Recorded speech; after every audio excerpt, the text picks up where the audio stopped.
What if I told you that for 30 days, from the first light of dawn until the sun disappears beyond the horizon, your body enters a state that reshapes not only your hunger, not only your habits, but your very soul?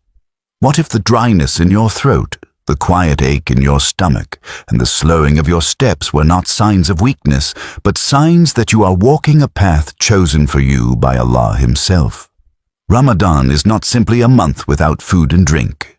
It is a divine prescription written in the Quran, revealed by the Lord of the heavens and the earth, who says, "O you who believe, fasting has been prescribed upon you as it was prescribed upon those before you, that you may attain taqwa."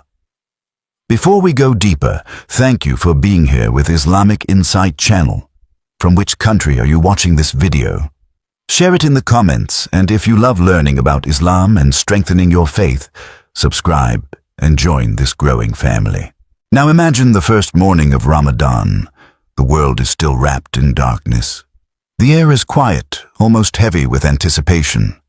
A believer wakes before dawn, not because of work, not because of an alarm alone, but because of intention. The pre-dawn meal is simple, maybe dates, bread, water, something light. But what makes it powerful is not the food, it is the intention in the heart. The Prophet, peace and blessings be upon him, taught that actions are judged by intentions, and every person will have what they intended. That means even before the fast technically begins, the transformation has already started. The heart has chosen obedience. The body will follow. When the call for Fajr prayer enters, everything changes. From that moment until sunset, not a drop of water, not a bite of food, not even a casual sip is allowed. It is a command from Allah. And this is where the miracle begins. In the first few hours, your body is calm. The meal you ate before dawn is still being digested. Glucose circulates in your bloodstream, providing energy to your brain and muscles. Insulin works quietly, moving sugar into your cells. On the surface, it feels almost normal, but spiritually, it is anything but normal. You are consciously refusing something that is completely lawful, something you could easily take in secret, something no human authority is forcing you to avoid. And yet you refrain. Why? Because Allah sees you. This is the essence of fasting. The Prophet, peace be upon him, narrated that Allah says, "Fasting is for me, and I will reward it. He leaves his desires and his food for my sake." In those early morning hours, while the body still feels stable, the soul is already learning sincerity. There is no applause for fasting. No one may even know you are fasting. It is a hidden act between you and your Creator, and that secrecy changes the quality of the worship. It purifies intention. It strengthens awareness. It plants the seed of taqwa, that deep consciousness that Allah is watching, Allah is near, Allah is aware of every private struggle. As the sun rises higher and the morning stretches toward midday, the body begins to notice the absence of intake. The stomach empties. The digestive system slows down. Normally, a person might reach for a snack, a cup of coffee, a bottle of water. During Ramadan, that instinct is met with restraint. This is when the physical shift begins to deepen. After several hours without food, insulin levels start to drop. The body turns to its stored reserves. Glycogen, which is stored in the liver, becomes the main source of fuel. It is released steadily to maintain blood sugar levels. There is wisdom in this design. Allah created the human body with the ability to endure periods of fasting long before modern science understood the details. Yet the experience is not just chemical, it is emotional and spiritual. Hunger whispers, thirst gently knocks, and in that whisper, there is a test. The Prophet described fasting as a shield. A shield from what? From sinful behavior, from uncontrolled anger, from careless speech. He said that if someone insults a fasting person or tries to provoke him, he should respond by saying, "I am fasting." Think about that for a moment. The hunger in your stomach becomes a reminder to guard your tongue. The dryness in your throat becomes a reminder to soften your words. The body's discomfort becomes protection for the heart. By the time midday arrives, the fast feels real. The early stability begins to fade. Blood sugar levels are lower than usual. The brain, which constantly demands energy, starts adjusting. The body transitions gradually from using stored carbohydrates to using fat as a source of fuel. Fat cells release fatty acids into the bloodstream. The liver begins producing ketones, which can nourish the brain when glucose becomes limited.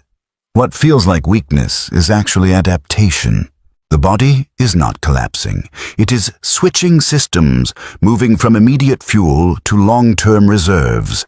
It is a built-in survival mechanism placed there by Allah in His infinite wisdom. At the same time, something else is happening inside the believer. As hunger deepens, empathy grows. The one who has never missed a meal begins to taste what millions around the world feel, not by choice, but by circumstance. Ramadan is a month of charity for this reason. The Prophet, peace be upon him, was described as being more generous than a flowing wind during this month. Hunger softens the heart. It strips away arrogance.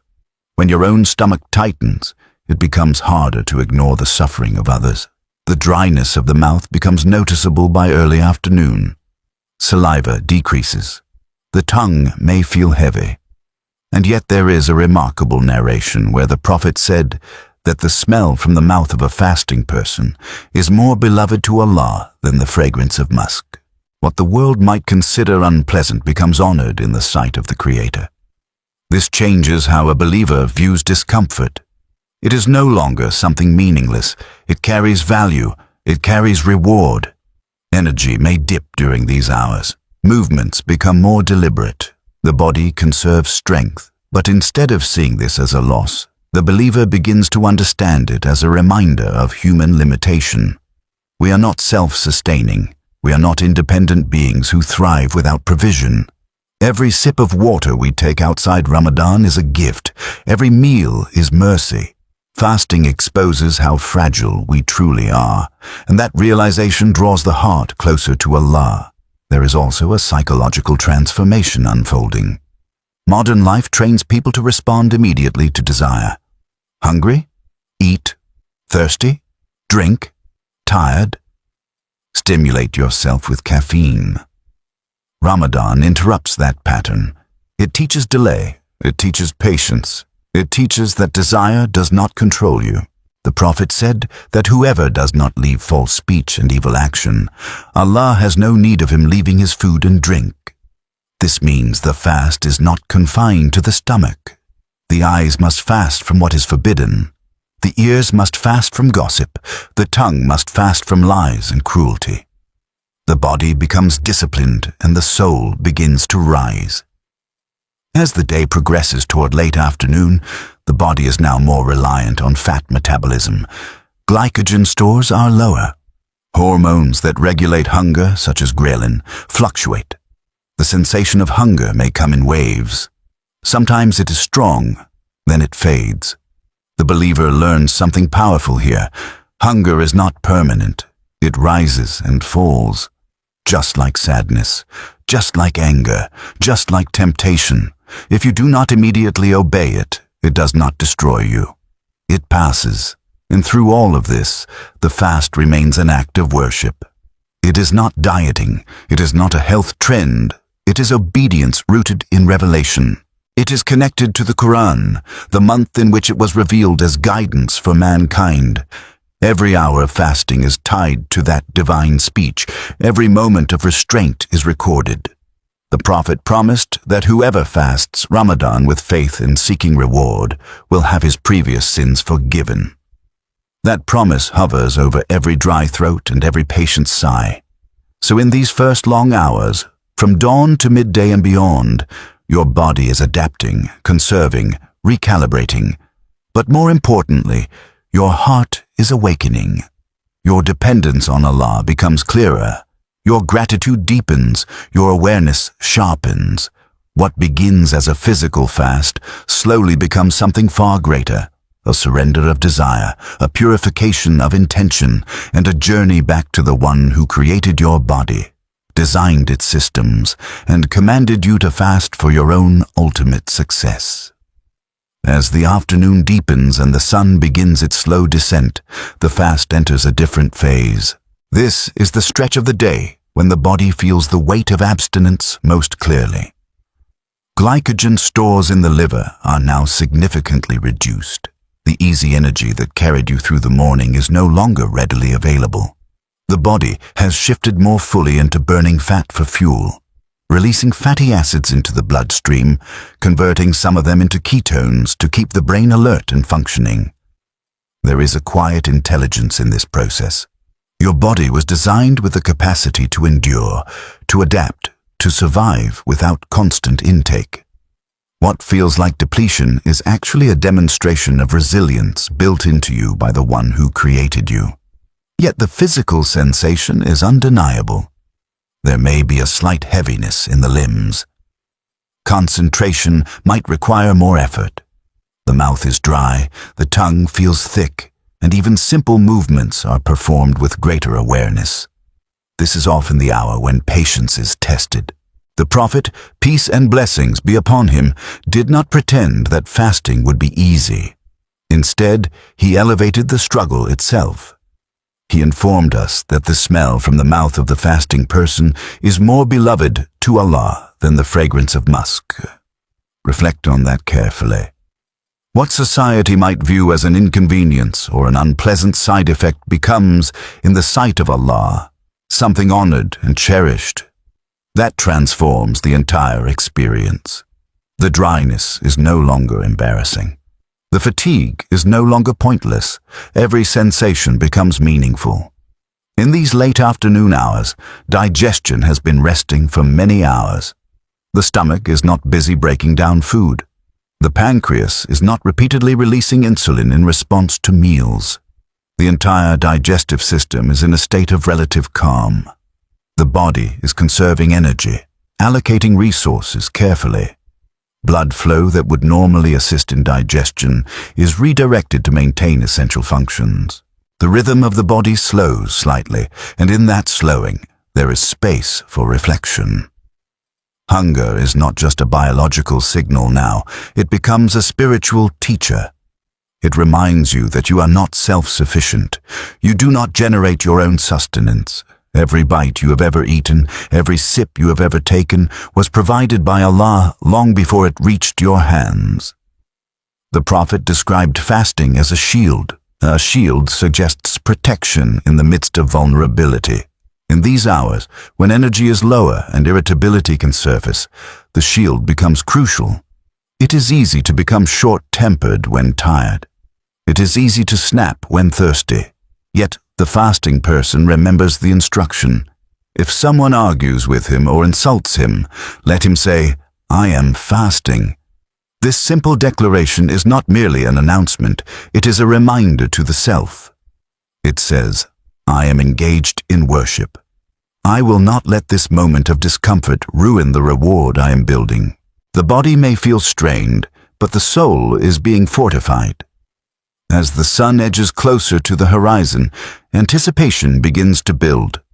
There is a subtle shift in the air, a quiet awareness that the day is nearly complete. This final hour before sunset is often described by those who fast as the most intense. Energy levels are at their lowest point of the day. Blood sugar is reduced, hydration is minimal. The throat feels parched in a way that only a fasting person understands. And yet, paradoxically, this is one of the most spiritually powerful moments of the entire day. The Prophet, peace and blessings be upon him, said that the fasting person has a supplication that is not rejected at the time of breaking the fast. In other words, as your body feels its weakest, your connection to Allah may be at its strongest. There is something profoundly humbling about standing in need, feeling hunger, feeling thirst, and raising your hands in supplication. The ego softens. Pride dissolves. You are acutely aware of your dependence. You understand that relief will not come until Allah permits the sun to set. You cannot rush it. You cannot negotiate with it. You wait in obedience. And in that waiting, sincerity deepens. The heart speaks differently when the body is empty. Gratitude begins to form even before the first sip of water touches your lips. You start appreciating what you do not yet have, because you know it is about to return as a mercy. Then the moment arrives. The sun disappears below the horizon, and with that disappearance, permission is granted. The Prophet encouraged believers to hasten in breaking the fast, and would often break it with fresh dates. If fresh dates were not available, then dried dates, and if those were not available, then a few sips of water. There is wisdom in this simplicity. After long hours without intake, the body does not need a heavy burden. It needs gentle nourishment. When the first date enters the mouth, the natural sugars are quickly absorbed. Blood glucose begins to rise. The brain receives fresh energy. When water touches the dry throat, it feels almost overwhelming in its sweetness, even though it is plain and simple.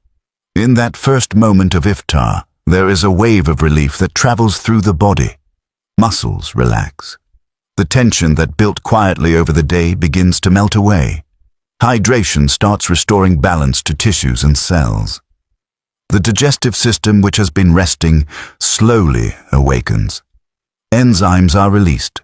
The stomach prepares to process food again, but alongside these biological responses, there is a joy that the Prophet described so beautifully. He said that the fasting person has two joys, one when he breaks his fast and one when he meets his Lord. That first joy is immediate and tangible. It is the happiness of obedience fulfilled. You were commanded to abstain, and you abstained. You were commanded to wait, and you waited. Now you are permitted to eat, and you eat with gratitude. The taste of food after fasting is unlike any other time. Even something simple feels luxurious. A sip of water feels like a gift beyond measure. Dates taste richer. Bread feels softer. Soup feels warmer. The body, having experienced deprivation, responds with heightened appreciation. This is one of the hidden wisdoms of fasting. It resets your relationship with consumption. When you eat constantly, food becomes ordinary. When you abstain for hours in obedience to Allah, food becomes a blessing you consciously recognize. As you continue to eat moderately, blood sugar stabilizes further. The body begins replenishing glycogen stores in the liver and muscles. Electrolytes are restored with fluids. Hormones that regulate hunger and satiety adjust once again. There is a gentle return to physical strength. However, the Prophet warned against excess, even at this moment. He taught that the son of Adam does not fill any vessel worse than his stomach, and that a few bites are sufficient to keep his back straight. If he must eat more, then 1/3 for food, 1/3 for drink, and 1/3 left for breath. This guidance protects both body and soul. Overeating after fasting can lead to discomfort, heaviness, and lethargy. Moderation preserves the spiritual clarity that the day cultivated. After iftar, a renewed sense of vitality often appears. The body, now fueled and hydrated, regains energy. Many people find that despite the long day, they are able to stand in prayer at night with unexpected strength. This is not accidental. When you discipline your desires during the day, you free yourself from their constant demands. The energy that was once scattered across impulses becomes focused. Digestion proceeds steadily. Nutrients are absorbed into the bloodstream. Cells receive what they need for repair and function. Meanwhile, the heart turns toward the remembrance of Allah. The transition from fasting to prayer in the evening carries deep meaning. You break your fast not with indulgence, but with gratitude. You stand in prayer not out of routine, but out of appreciation. The body that felt weak in the late afternoon now stands upright, bowing and prostrating before its Creator. Circulation improves with movement. Muscles engage gently. The rhythm of prayer aligns breath, body, and intention. There is harmony between the physical and the spiritual. The same body that endured hunger now participates in worship with strength restored. Over time, this daily cycle of depletion and replenishment teaches powerful lessons. You learn that weakness is temporary. You learn that relief comes at the appointed time. You learn that obedience, even when difficult, leads to sweetness. The final hour before sunset no longer feels like punishment. It feels like anticipation. The first sip of water no longer feels ordinary. It feels sacred. The entire body becomes a participant in worship, not just the tongue that recites or the mind that reflects. In these phases of the fast, from the deep afternoon strain to the profound relief of iftar and the renewed strength of the evening, you witness the wisdom of divine legislation. Allah did not command fasting to harm you. He commanded it to elevate you. Your metabolism shifts, your hormones adjust, your digestive system rests and reactivates in balance. But more importantly, your heart is trained. Your patience expands, your gratitude intensifies, your awareness sharpens. You begin to see that the body is not merely a physical entity to be fed and satisfied. It is a vessel entrusted to you, capable of obedience, capable of discipline, capable of drawing you closer to your Lord through hunger, through thirst, and through the simple, beautiful act of waiting until Allah says, "It is time." Once the evening meal settles and the initial relief of breaking the fast begins to calm, another transformation quietly unfolds. The body, which only hours ago felt drained and heavy with thirst, now experiences a steady return of strength. Glucose circulates once again through the bloodstream. Muscles receive fuel. The brain regains clarity. Hydration spreads through tissues that were dry and strained. Yet this restoration is not meant to lead back to heedlessness. Ramadan does not alternate between starvation and indulgence.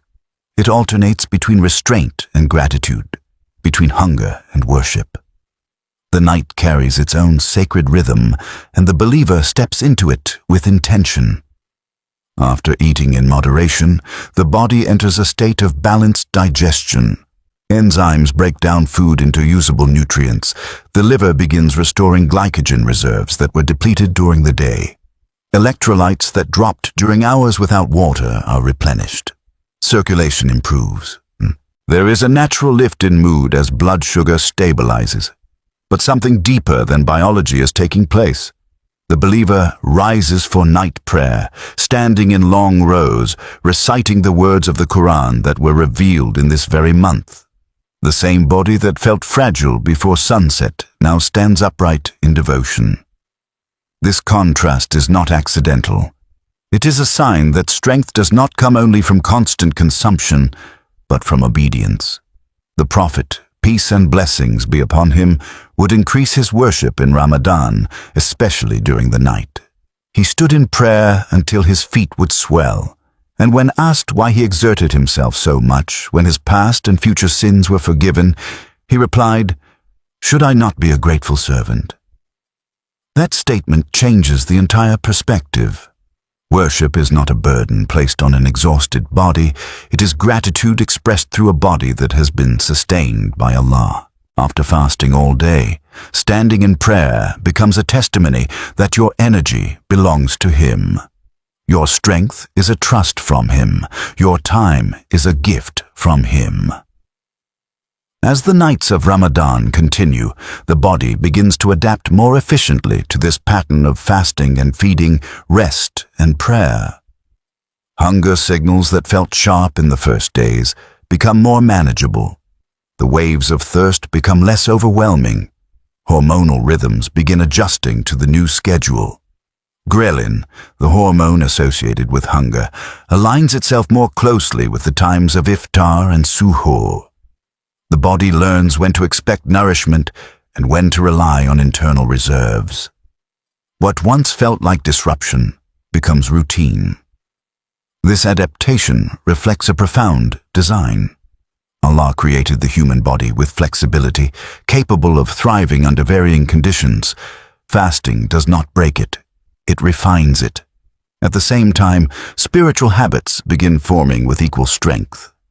Recitation of the Quran increases.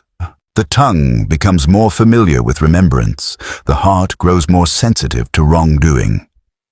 In the beginning of Ramadan, resisting a careless word may require effort.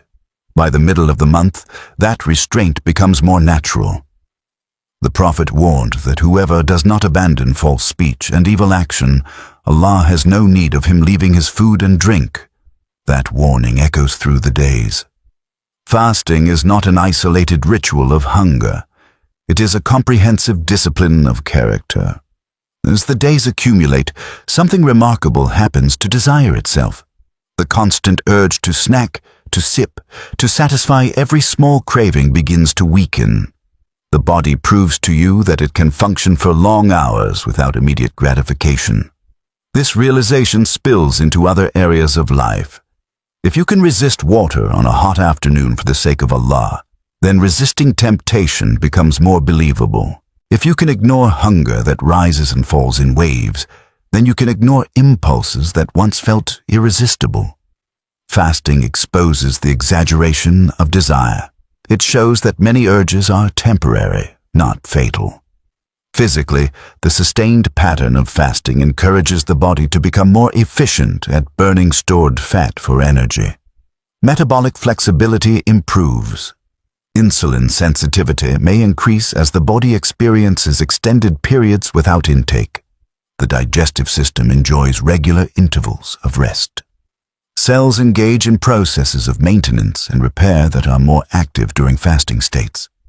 While believers do not fast for medical trends or scientific validation, it is a mercy that the divine command carries wisdom even at the cellular level. The one who revealed the Quran is the one who designed the human organism. There is harmony between revelation and creation. Yet the most profound changes are not visible in blood tests or measurements. They are felt in the heart. Hunger softens arrogance. Thirst humbles the ego. When you stand in prayer at night after a full day of fasting, there is a vulnerability that makes supplication more sincere. You recognize your dependence more clearly. You feel gratitude more deeply. You begin to understand why the Quran describes Ramadan as the month in which guidance was sent down for humanity. Guidance is not only intellectual, it is experiential.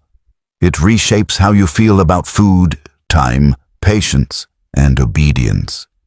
There is also a social transformation unfolding during these days. The shared experience of fasting binds communities together. When families sit at the table waiting for sunset, there is unity in the silence. When the call to prayer signals the time to break the fast, there is collective relief. The wealthy and the poor experience hunger side by side. The one who has abundance at night cannot forget the sensation of emptiness during the day. This shared deprivation nurtures generosity. The Prophet was described as being more generous in Ramadan than at any other time, and his generosity flowed especially when he would meet with the angel Jibril to review the Quran. The more he engaged with revelation, the more he gave. That connection is not coincidental. Fasting detaches the heart from constant consumption and opens it toward giving. As the routine continues into the later days of Ramadan, the body no longer reacts with shock to the absence of daytime meals. Instead, it anticipates the rhythm. Energy levels stabilize. Mental clarity during fasting hours often improves as the body becomes accustomed to using fat and ketones as fuel. The initial headaches or fatigue that some experience at the beginning of the month tend to fade. There is a sense of lightness that replaces the heaviness of constant eating. The stomach, no longer overwhelmed throughout the day, feels calmer. Sleep patterns shift, but the believer learns to function within this sacred structure tied to prayer times rather than personal convenience. And then there is the deeper cleansing that occurs beyond physical adaptation.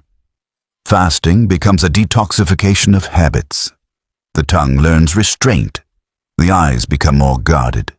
the ears become selective. You realize how often you consumed not only food, but distraction, gossip, complaint, and excess speech. Ramadan exposes these patterns. When the stomach is empty, it becomes easier to notice what fills the heart. If the heart is filled with anger, envy, or arrogance, fasting brings those impurities to the surface. It forces confrontation. The Prophet said that fasting is a shield, but a shield only protects when it is used properly. If someone spends the day hungry but continues to lie, backbite, or harm others, the deeper purpose of fasting is lost. In this way, fasting burns more than calories. It burns heedlessness. It burns complacency. It burns the illusion that comfort is necessary for survival. You learn that you can endure discomfort and remain steady. You learn that your body is stronger than your cravings, and your soul is capable of rising above instinct. The hunger that once felt threatening becomes familiar. The thirst that once felt unbearable becomes manageable. Each sunset becomes proof that endurance leads to relief. By the time these days accumulate into weeks, Ramadan no longer feels like an interruption to life. It feels like life itself, purified and structured around obedience. The body has adapted. The heart has softened. The habits have shifted. What began as a command to abstain from food and drink has unfolded into a comprehensive transformation of body and soul. And through every phase, from the restored strength of the evening prayers to the steady adaptation of metabolism and the deep cleansing of desires, one truth becomes undeniable. Fasting is not deprivation, it is elevation. It lifts the believer from automatic living into intentional worship, from constant consumption into conscious gratitude, from scattered desire into disciplined devotion. As the night deepens and most of the world sinks into sleep, the believer in Ramadan lives in a different rhythm. There is a sacred stillness in the last portion of the night, a quiet that feels almost suspended between earth and heaven. The body, having eaten moderately at iftar and perhaps rested for a few hours, is called once again to rise. This is not an ordinary waking. It is the time of suhoor, the pre-dawn meal that the Prophet, peace and blessings be upon him, strongly encouraged. He said, "Take suhoor, for indeed in suhoor there is blessing." That blessing is not only in the food itself.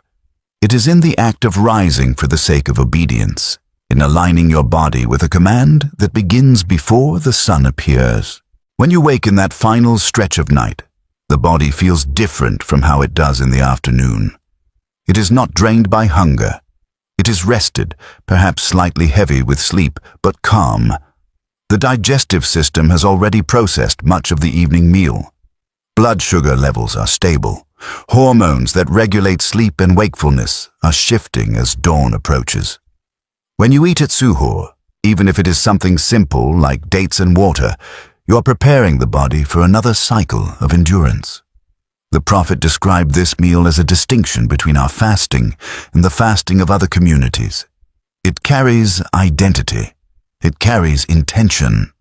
Even a sip of water, taken with the intention of strengthening yourself for worship, becomes an act of devotion. There is also something profoundly intimate about this time. The last third of the night is described in authentic hadith as a time when Allah descends in a manner befitting His Majesty, and asks, "Who is calling upon me that I may answer him? Who is asking of me that I may give him? Who is seeking my forgiveness that I may forgive him?" Imagine eating your pre-dawn meal while knowing that the doors of mercy are wide open. The body is being nourished, but the soul is being invited. Supplications made in these moments carry a depth that daylight distractions often dilute. You are awake when many are asleep. You are choosing obedience over comfort. The rhythm of Ramadan is shaping not only your metabolism, but your priorities. After suhoor, the line of dawn appears, and once again the fast begins. Day after day, this cycle repeats. Over time, it does more than regulate hunger. It builds endurance into your character. You begin to notice that your reactions change. Situations that would have triggered anger now feel less urgent. Impulses that once demanded immediate satisfaction feel weaker. This is the deeper transformation that fasting was meant to produce. The Quran states that fasting was prescribed so that you may attain taqwa. Taqwa is not simply fear. It is a heightened awareness of Allah, a consciousness that influences decisions even in private moments. When you deny yourself lawful food and drink for hours, fully capable of taking them in secret yet choosing not to, you are training your inner self. You are proving to your own heart that obedience is possible, even when no one is watching. This internal discipline spills over into other areas of life. The one who can resist water on a long summer afternoon can resist a forbidden glance. The one who can endure hunger with patience can endure hardship without complaint. The body becomes a tool in the service of the soul. Its appetites are no longer masters. They are servants. The Prophet, peace and blessings be upon him, said that whoever fasts Ramadan with faith and seeking reward will have his previous sins forgiven. Notice the conditions: faith and seeking reward. This is not automatic. It requires consciousness. It requires sincerity. As Ramadan progresses, you begin to measure your days not by productivity and worldly terms, but by sincerity in worship. Did you guard your tongue? Did you lower your gaze? Did you forgive when provoked? Did you remember Allah when your energy was low? These questions reshape how you evaluate yourself. Physically, the cumulative effect of fasting may leave the body feeling lighter. Many people notice reduced bloating, improved awareness of hunger cues, and a more conscious relationship with food. But even if physical changes are subtle, the psychological shift is undeniable. Constant consumption dulls sensitivity. Fasting sharpens it. When you eat less frequently, you taste more deeply. When you drink after thirst, you appreciate more fully. Gratitude becomes visceral. You no longer say Alhamdulillah as a routine phrase. You feel it in your chest when water touches your lips. There is also a confrontation with weakness that fasting brings to the surface. There are days when the fast feels heavier than others. Perhaps sleep was short. Perhaps the weather is hot. Perhaps stress weighs on the mind. In those moments, you realize how fragile you are. A few hours without water can slow you down. A missed meal can reduce your energy. This fragility humbles you. It dismantles the illusion of independence. You understand more clearly that your strength is borrowed. Your health is a gift. Your ability to function is sustained moment by Allah. And then Ramadan moves toward its final days. The nights grow more precious. The search for Laylat al-Qadr intensifies. That night which is better than 1,000 months. The body, though accustomed to the fasting cycle, may feel cumulative fatigue. Yet the heart feels urgency. The Prophet would tighten his belt in the last 10 nights, increase his worship, and wake his family. There is a sense that time is slipping away. The body may crave rest, but the soul craves nearness to Allah. This tension reveals where your true priorities lie. As the month draws to a close, you begin to reflect on who you were before it began. The first day felt challenging. Hunger felt sharp. Thirst felt distracting. Now those sensations feel familiar, even meaningful. You have proven to yourself that you can live with less. You can eat less. You can sleep less. You can speak less. And in doing so, you can feel more connected. The final lesson of fasting is not about the body alone. It is about meeting Allah. The Prophet spoke of 2 joys for the fasting person. One is at the time of breaking the fast. The other is when he meets his Lord. Every sunset in Ramadan is a small rehearsal for that greater meeting. Throughout the day, you abstain because Allah commanded it. At sunset, you break your fast because Allah permitted it. You move according to divine instruction. Life itself follows the same pattern. You live within boundaries set by your Creator. And one day, the fast of this world will end. Death will arrive as surely as sunset arrives each evening. When that moment comes, the body will no longer require food or drink. The soul will return to its Lord. For the one who fasted sincerely, who endured hunger seeking reward, who guarded his limbs and purified his intention, there will be a joy greater than any iftar. Imagine standing before Allah with days and nights of Ramadan recorded in your favor. Imagine the scale heavy with patience, with gratitude, with hidden acts of restraint known only to Him. The Prophet described a gate in paradise called Ar-Rayyan, through which only those who fasted will enter.